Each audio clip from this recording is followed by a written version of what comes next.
How to fix Telegram login problem. In today's short tutorial, guys, I'm going to show you how to fix Telegram login easily and fast. First thing you want to do is go to the settings and then open the apps manager.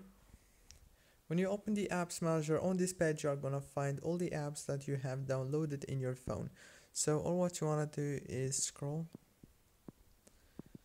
until you find it. Click on Telegram. First stop the app, and after that click on permissions. Make sure to enable all the permissions.